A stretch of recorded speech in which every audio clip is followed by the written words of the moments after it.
Thanks, Steve. Hey guys, I'm Tyler. I am definitely an alcoholic. I thank you all for being here tonight. Thanks, Steve, for asking me to do this. Well, Steve and Summer, she's not here right now. Um, yeah, so tonight we're gonna talk about step 11. I I don't know if I can start talking about step 11 without some other steps. But first, I'm just going to kind of introduce and qualify myself a little bit for those of you that don't know me. Um, I am the textbook, real deal addict, alcoholic. Um, Alcohol, drugs, whatever, doesn't matter. If I'm not in a program of recovery, if I'm not spiritually fit, if I'm in active addiction, I will burn my life to the ground with whatever I can get my hands on, including money, work, women, any of the chemical substances for sure. They do that very quickly. I struggled for a long time not understanding this program, not understanding the solution, not willing to actually give it an honest try. So I have a lot of experience in how to do it wrong. Fortunately, something changed inside of me, and I decided to do this to the best of my ability. And it turns out that when you do that, things start to get fucking better. And it changed my entire life. I had the complete psychic change. I had the full on spiritual awakening when I decided to let this work. It was a pretty profound experience with spirituality that I went through. I was fortunate enough to get into a treatment center when I finally conceded. That was 12-step based and very, very, very spiritually based, which is what I needed. The intellectual side of this was of the 12 steps of the program of recovery was never really an issue for me. I could see that it worked for other people. I could read the words in the book and I could understand it, and I could say, yeah, okay, well, that probably worked for you guys, but that's not going to work for me. And then even when I decided to get some help, I did have a base level understanding of this. I'd gone to several meetings. I'd gone through a treatment center previously that was 12-step. I pretended like I was doing the steps. I sponsored myself. I did a lot of things wrong. But then when I went to this treatment center that saved my life, the biggest thing there was the spiritual connection. The book was still the same. The people that had 10, 20 years of recovery that were counselors and staff members there, they all had been doing the exact same thing the whole time. But the thing that needed to change for me was my connection with the higher power. And in very early recovery, that was almost insurmountable in my eyes. I don't like to say hopeless, because obviously I wasn't hopeless. Like I wasn't without any hope. I had enough hope to check myself in and to just say, well, screw it. Let's try this. And I almost did it out of spite. I checked in and I said, I'm going to do this better than anyone else has ever done it, just to prove to you guys that this doesn't work. And when I got to the early steps, the spirituality steps, the 2 and the 3, I was like, I don't know what to do. Like, this is where I actually don't know what the hell I'm doing. And I wanted to fake it at first. And I wanted to pretend like, okay, this God thing, I'm just going to pretend like I did last time. And I'm going to just go through the motions and tell everybody I got it figured out. And then I didn't. I had this moment of humility and this moment of vulnerability where I just conceded and I said, I don't know what the fuck we're doing here. I don't know. Like, I don't get this God thing. I don't understand this prayer thing. I don't get it. Please help me. And I had somebody at the treatment center. She was a counselor there, and she was amazing. She was so pivotal in that moment of my recovery, to just explain to me that no one does, that nobody understands where these prayers end up, that I didn't have to put an address on them like I'm mailing a letter and send them to a specific location, and only that location. I had to know where it was going to be, and I had to know where it was going to end up. And that was the be all end all to it. And I had this, glorious picture of what God is in this world and exactly what it is. And it couldn't be anything else. She's like, just do it. Just try. Like, you've never actually tried. Why don't you just try? I was like, oh shit, she's right. I haven't actually tried with any sort of sincerity. I've faked it. I've gone through the motions. I've kind of done, some mumbling when we're reciting prayers, but I never meant any of that shit. I never actually was seeking any sort of higher power. I was just appeasing the people around me, and I didn't get the results. And then I blamed the program. Then I blamed the big book. Then I blamed everyone else but me, who was really doing it wrong. But when she explained to me, about prayer and meditation and what that looked like for her, it started to give me this alternative idea of that. And it started to give me this perspective that I needed, which was that I don't have to know. There's nothing saying that I have to know what I'm praying to, who I'm praying to, what kind of prayer I should say, what exact words do I need to use? None of that mattered in that moment. All that mattered was that I just start. I just try it to the best of my ability. And I just keep trying it until something happens and see what happens. And then pray, send it out there, and then take a step back and shut the fuck up and just watch. Don't move, don't flinch, just wait and see what happens. And then these wildly spiritual experiences started happening. Like things that I just to this day could not rationalize or explain with anything other than faith. And I was like, whoa, this is different. Something's different here. Like what the hell am I doing here? What's going on? And I started to question reality, as I'm sure most people that have gone through a spiritual experience can relate to, where it's like, is this even real life? Like, what's going on here? And just these wild synchronicities started in my life. And that's a huge part of me today. But in those early days, it was just like, pray and then take a step back and just see what happens. And then good things happen. And I didn't have to use any specific words or any specific prayers at first. Obviously there's the stuff in the book, the step 3 prayer, which is, laid out, but it does say in the step 3 prayer, although the wording was quite optional, the biggest thing here was I had to express my intentions, right? Like, what are my intentions? Do I get the idea behind what the hell I'm saying? Because if I can take an idea written in a book or a prayer written in a book and I can paraphrase that, I probably have a deeper level understanding of what the hell I'm talking about. So I did just that. I would pray saying, what is this? I don't know. Show me, show me, show me. And then it got a little squirrely for a little bit in early recovery, where I remember I was having this horrible week. I just started this prayer. Things had started to get good. And then I started saying, okay, well, I want more. Like any good addict, I was like, give me more prayer. Give me more results, God. I want all of it. So I started to dig into the prayer a little bit more. And then I all of a sudden was getting some speed wobbles and like things weren't quite going well. And I was really agitated and I was, starting to act out a little bit. And I didn't like it. And I could feel it. So I went and I sat down and I started speaking to her again. I said, like this is what's going on. She's like, okay, well, what are you praying for? And I'm like, I'm praying for this. Why am I not getting it? She's like, well, hold on. What are you praying for? And I was like, well, I'm praying for strength. And she starts laughing at me and she's like, well, yeah, like you're asking for strength. God's giving you weight.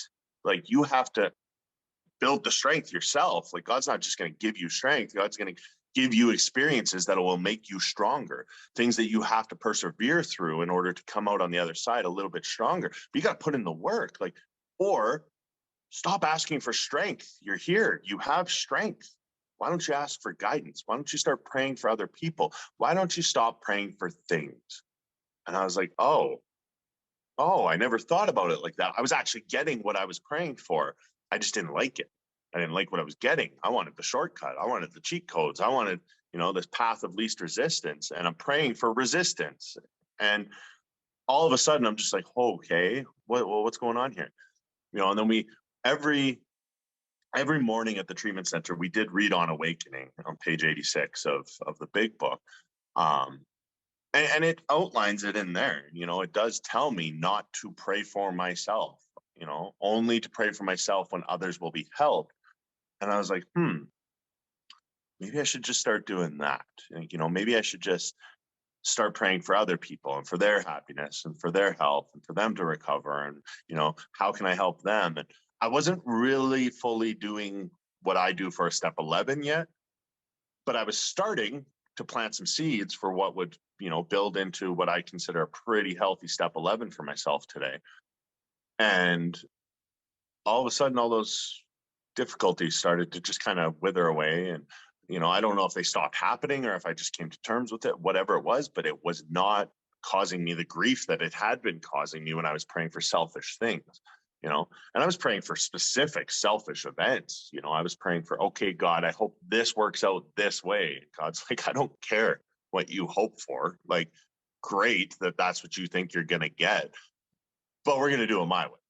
And so I stopped praying for the selfish things. I started trying to, incorporate other people and other healthier things into my prayer, and to add gratitude to that, which was something that I had never really done, right? Because I thought anything good in my life was done by Tyler. That was Tyler's doing. Tyler took credit for it. Tyler was the one responsible for it. Everybody praised Tyler. And when I started to see these things happening around me, all these spiritual things happening around me, these coincidences that I couldn't rationalize anymore, I had to start conceding that, well, maybe there's something bigger out there that is actually directing this. Maybe when I dig into my step 2, I can understand that I can't do this without that higher power. And then I dig into my step 3 and I understand that I can't be the director, the actor. I can't be in charge of all of this stuff. I can't be managing the whole show, but the show is going on and it's getting better. Maybe I should add some gratitude to those prayers where I start to give thanks for the things that are going well, knowing that I have a little bit of humility at this point and understand that it's not all done by Tyler, that Tyler is not running the show. And when I get the hell out of the way, the show goes on a little bit smoother and a little bit better. So I started adding gratitude to those things. And I'm like, okay, in my prayers, my meditation, I start to ask for answers in my meditation, direction. Instead of asking for things, I start to say, what do you want me to do? We've got this issue here. What do you want me to do, God? If I sit and meditate on this for a little while, will you show me some answers? And then sure shit, I started to get these thoughts that were a lot clearer, and my mind started to clear out a little bit more. And I started to clear that channel between, I look back now and I realized that I was clearing the channel between me and my higher power, which is what the steps in the book are designed to do. And then I started to get some things that were very healthy, these ways of dealing with issues real life issues that I was facing. And there was this healthy direction cropping up inside my head. And I was like, oh shit. And now I'm a little further into recovery. I'm still new and I'm still really, really inexperienced in this spiritual way of life, but it's working. Like it's genuinely working. And I'm like, holy shit. And then life started to happen, and life started to really happen for me in my first year of recovery, where real massive things were going on. I'm going through a court battle for my children. I'm struggling financially. I'm struggling with work, all this stuff. I'm doing the best I can do. And I'm practicing, the principles. I'm sponsoring guys, I'm doing book studies. I'm doing everything that I was told I should do. But life is life, and it happens, and it teaches me things, and it, takes me to these new levels of experience and these new difficulties and these new challenges that I get to overcome. And I wasn't doing so well at the overcoming part. I was starting to let it kind of build up and get the best of me. And I was starting to act and think unhealthy, even though, I was still far removed from drugs and alcohol. I was starting to get a little bit sick. I see it now. I was getting sick, right? Spiritually sick. And then, I had to sit down with my sponsor and really dig into this step 11, because he's like, well, what do your step 11s look like? And I'm like, oh yeah, I pray throughout the day. He's like, okay. And I was like, well, that's it, right? It's just conscious contact with God through prayer and meditation. He's like, yeah, what about all the stuff that's written in the book?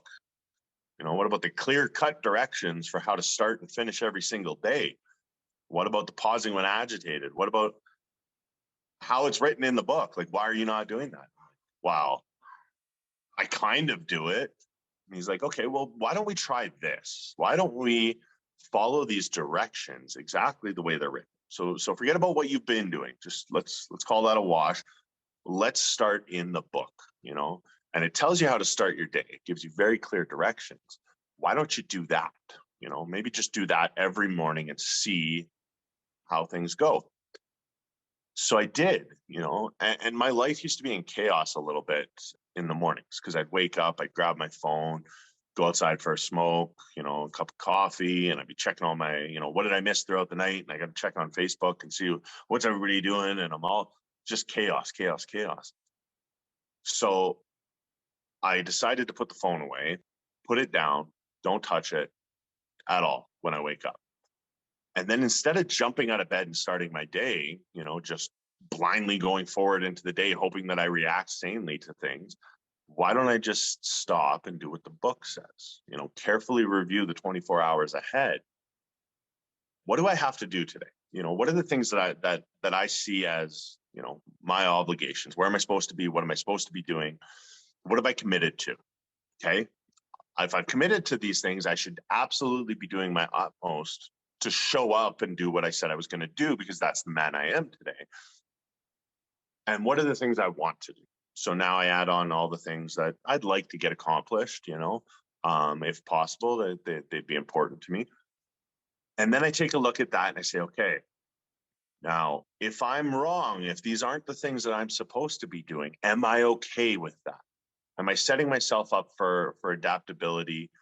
And am I going to be okay if those things change throughout the day? Because it's not up to me anymore.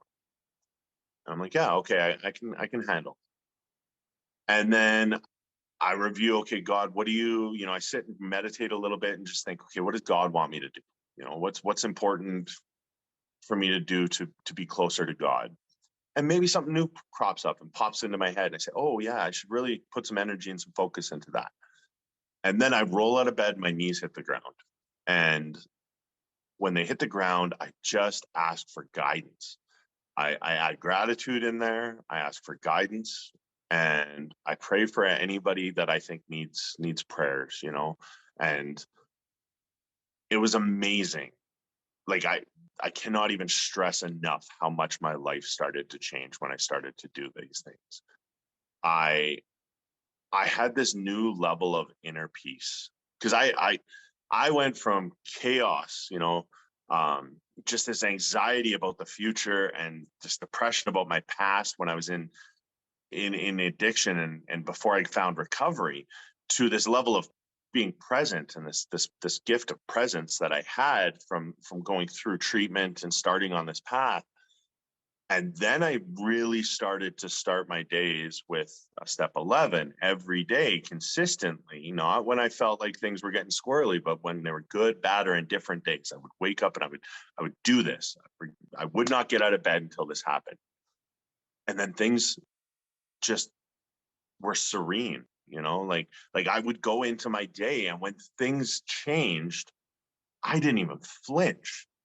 It gave me this new level of acceptance for God's plan that I just didn't know was even possible. You know, saying, oh, well, it's God's will was not how to relieve myself of the pain of something not going my way. It was just genuinely the way I felt every moment of every day if I did this.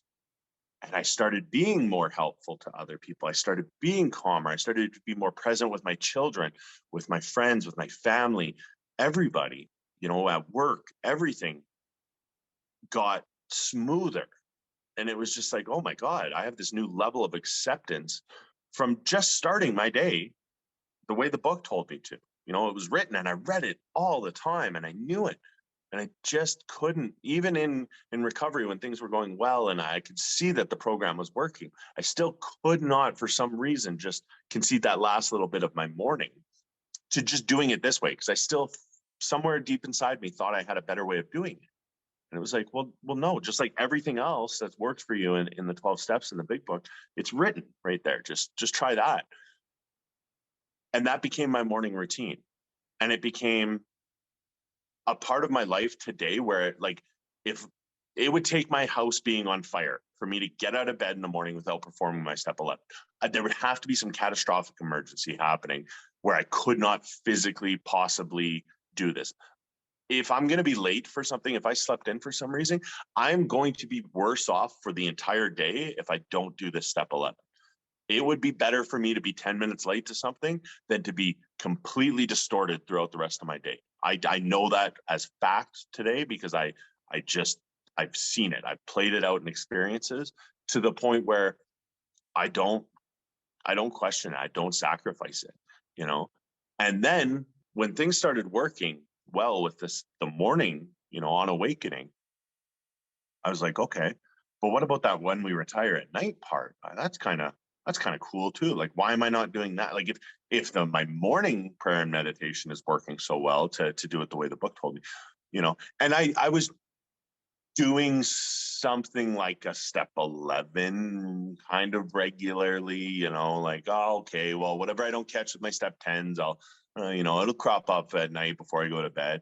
So it was kind of like when I needed it, like this emergency step 11, when I was laying there and I was like, oh shit, I missed something with a step 10 today. I should probably address that. And that was cool. That was part of it. But that wasn't it, because I wasn't carefully reviewing my day. I wasn't actively looking back at my interactions with other human beings and saying, was I kind and loving? Was I deceitful? Was I selfish? Was I fearful? Was I any of the things that my step 10s didn't catch in those moments that I could immediately correct? Did anything try and slip through the cracks? And all of a sudden I started to see things a little bit differently. And some of these things were just like, okay, you got to just do better tomorrow than you did today. These weren't like, oh my God, I got to, rush out first thing in the morning and make an amends to all these people because I'm such a horrible person. No, it was never anything like that for me. It was just do a little bit better. You could have done better in that situation, and I would discuss these things that I was learning through my step 11s.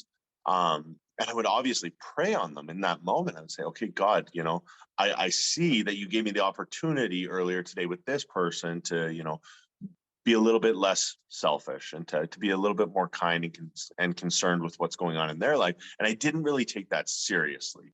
So thank you for the opportunity to show me where I need growth and allow me the next time this happens, when you give me the opportunity, God, because you're the one giving me these directions, allow me to step up and do it a little bit better. That's what I can commit to you, is that I will try harder next time. I will be more aware next time. And then all of a sudden I became better. My step 10s became clearer.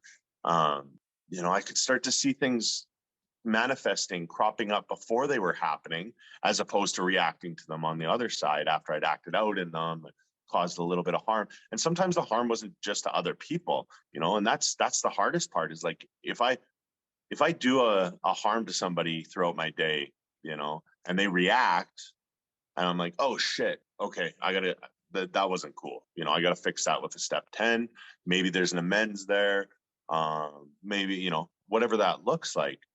But the more I practice my morning meditation and when I retire at night, reviewing my day, the more I can see these things happening throughout the day before I act out. I can see the fear starting to crop up, right? Because I'm more dialed in. I'm more tapped into what God's plan is for me. And every time I have an experience throughout my day where fear, dishonesty, selfishness, or resentment crop up, I truly believe that is God giving me the opportunity to work on that, to have those defects removed through step 10s. This is what I prayed for in step 7, was the opportunity to do these things, to have them removed through action in step 10.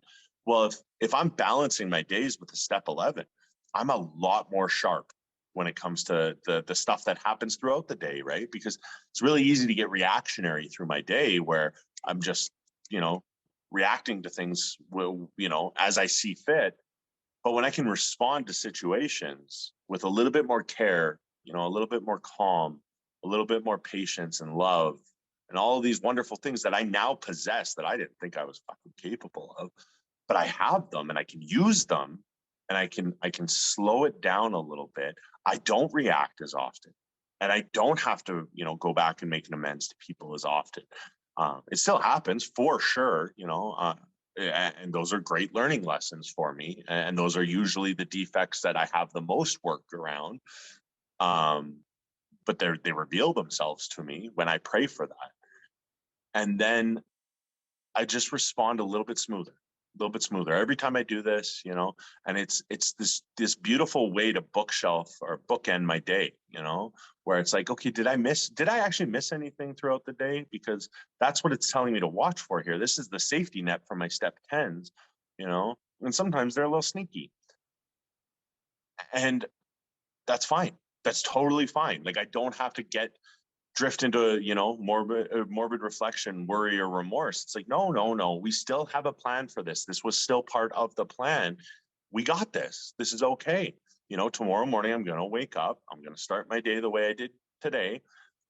And then I'm going to try and right that wrong, because I'm aware of it now. And I don't want to move forward in my life today, knowing that I haven't righted any wrongs that I've caused throughout the day. It's an uncomfortable place for me to be. Whereas prior to recovery, I didn't give a shit. I was like, I don't care if I stepped on your toes, beat it. Like, that's your problem. That's not my problem. But today, I feel like I'm incapable of moving forward knowing that I've caused harm to anyone. And if I've caused harm to myself, if I'm starting to act out in these defects of character that don't have an immediate response from somebody else that triggers a reaction in me, those are the deceitful ones. Those are the sneaky ones that really start to build up slowly when I'm not looking. And I got to watch for those. So how am I doing that if I can't catch it with a step 10, if I don't see it cropping up? Well, I got to look for that at night. I have to do, this nightly inventory where I check myself and I really see, was there anything that was a little bit more sinister? Was there anything that was, maybe didn't cause anyone else to react, but I know it's wrong. I feel it. If I stop and I pause and I reflect and I can feel it and I don't like it, then I need to do something about it. And I can't. That's the beauty of all of this, is like all of this self-awareness that I've been able to achieve would be absolutely detrimental to me. It would kill me if I didn't have a solution. I couldn't be self-aware of my defects of character if I didn't think that I could be free from them, if I didn't think that they could be removed. And also the shift in thought from looking at these things as happening to me instead of what I look at them now as happening for me. When these situations arise, this is what I prayed for. This is what I asked God for. I asked for these situations so I can meet it with gratitude, as opposed to defensiveness or hostility or which is way worse for me, self-pity. It frees me from this level of self-pity where I'm looking at the world like, why are all these things happening to Tyler? Why is everything happening to me?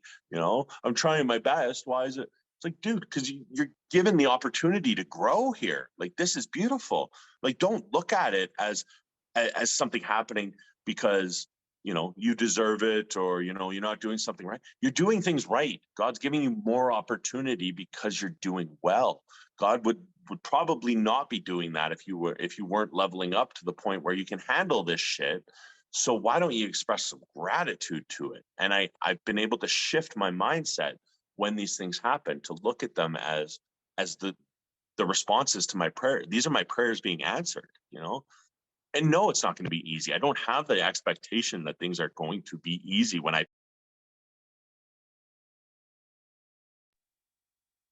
I went muted on you guys there. I don't look at it that way anymore. I don't have to look at it that way. I ask for guidance. God gives me the experiences. Beautiful, good, bad, or indifferent. Those experiences are not up to me anymore. I get to decide when and how and where and what they look like. No, I just have to be the best version of myself each day to meet them and meet those challenges, to overcome them, to work through them, to grow. And then I'm better off for having gone through it. And then the beautiful part of it, and relating it back to the step 10s where I turn my attention over to someone else, these are now my experiences that I get to share with other people, right? When I have the guys I'm working with come to me with these issues, I'm like, yeah, you know what? I did go through something like that. Yeah, me and God worked through that together. Yeah, I applied the principles and the literature that I've learned here in the program, and I'm here before you, healed from these things. They didn't take me out. They weren't too much. It wasn't more than I could handle. It was everything I needed to bring me to where I am.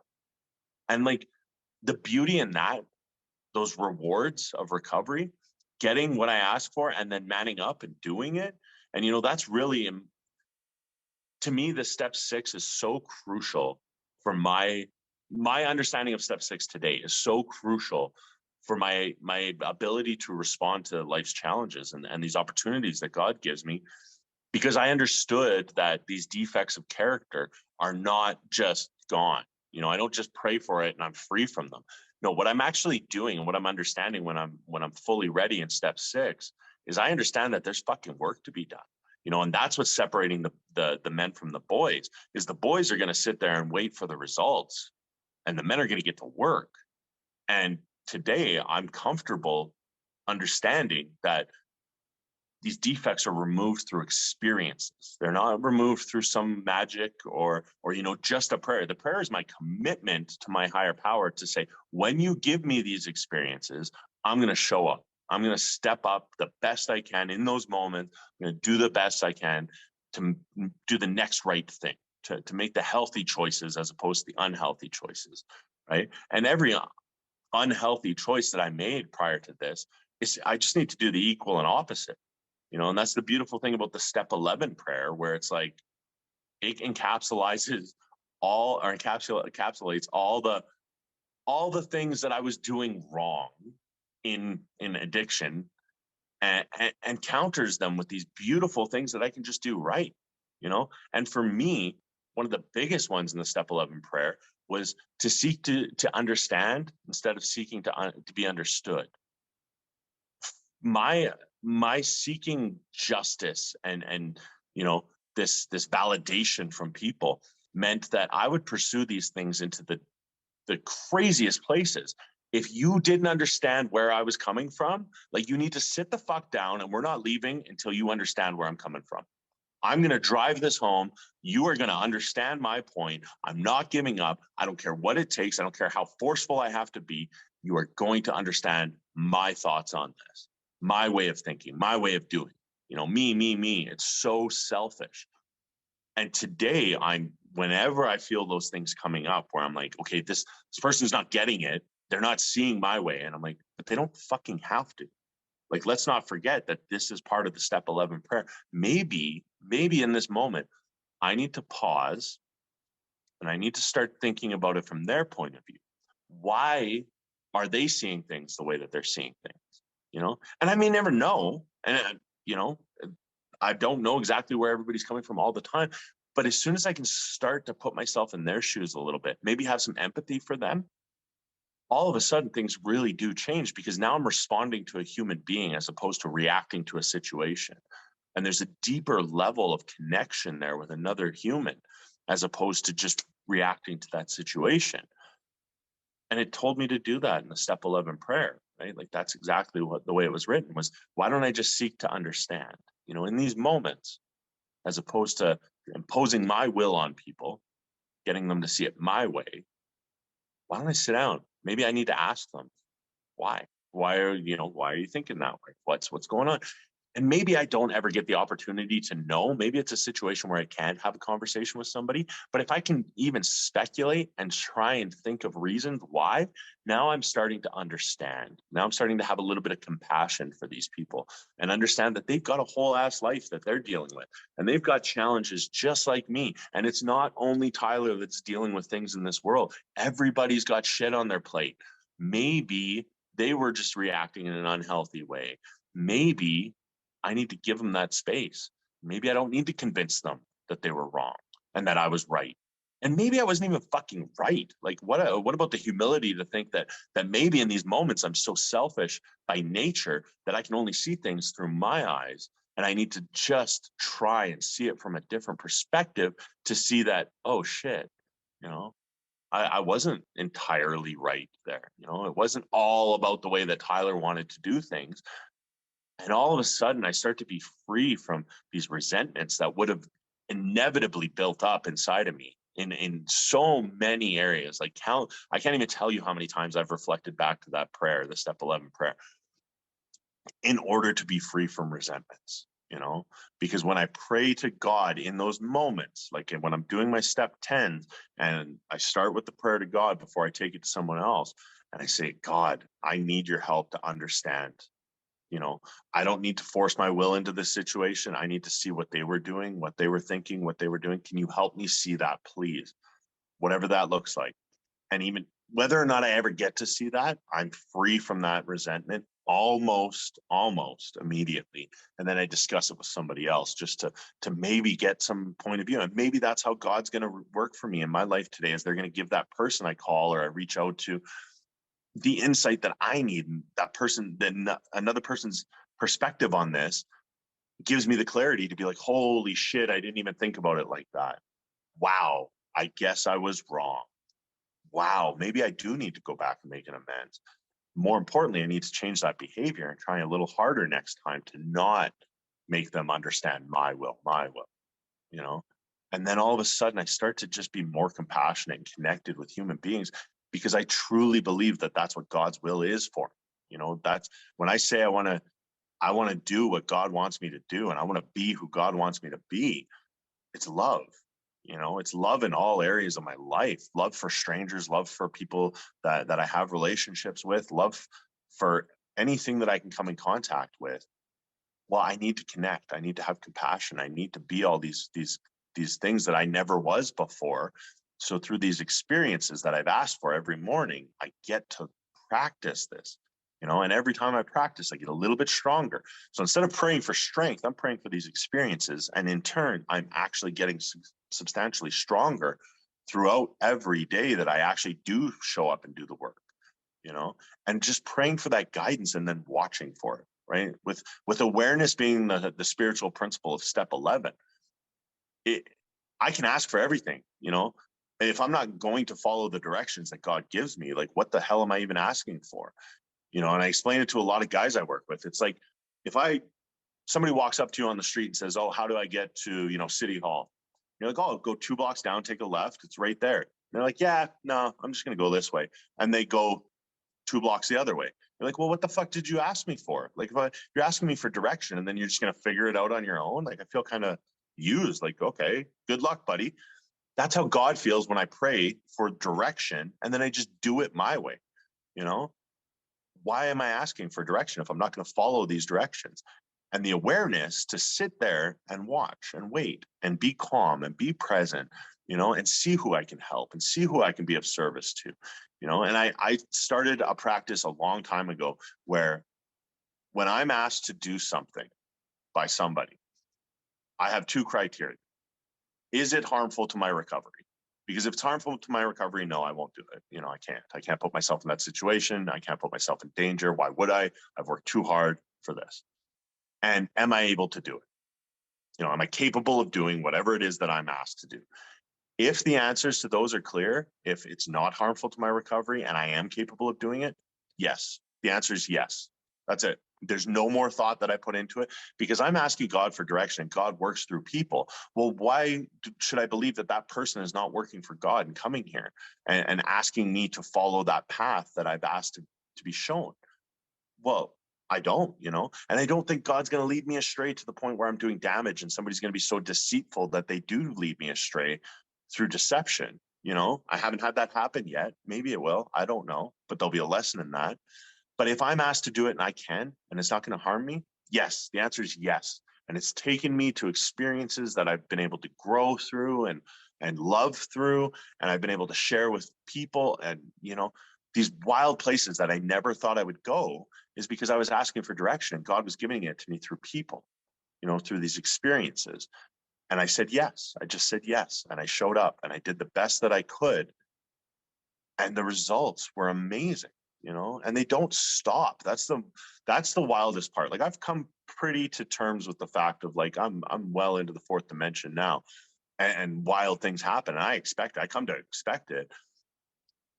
But that's still, like, the fact that there's no ceiling to this, that it just doesn't stop. Like, I've never peaked out and been like, okay, well, that's as good as it gets. That is hard for me to grasp today. And I'll keep pursuing that, because to this day, I still don't know what God is, but I sure as hell see what God does. Every day when I get up and I ask for that direction, and then I get it and I follow it to the best of my ability, I see what God does. And I get to be in part of these experiences and these miracles of every day. And I'm not just talking about recovery. This is in work, with my children. Like, oh God, the miracles that happen with them when I'm God-centered and I'm able to be the father that God wants me to be, to look after his children. Like, it just doesn't stop, and it's wild, and I love it, and I will never stop pursuing that, because why would I? Like, I tried to do it my way for so fucking long. I'm exhausted just thinking about how hard I fought against all this stuff.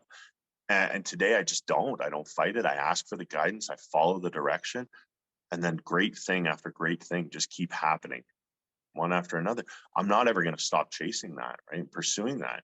And I look at the miracles of recovery, when I get to take another man that comes into the rooms or comes into a treatment center or wherever our paths cross, and I get to see how broken they are, and I see myself in them, and I see, okay, we know what to do here. You were here once.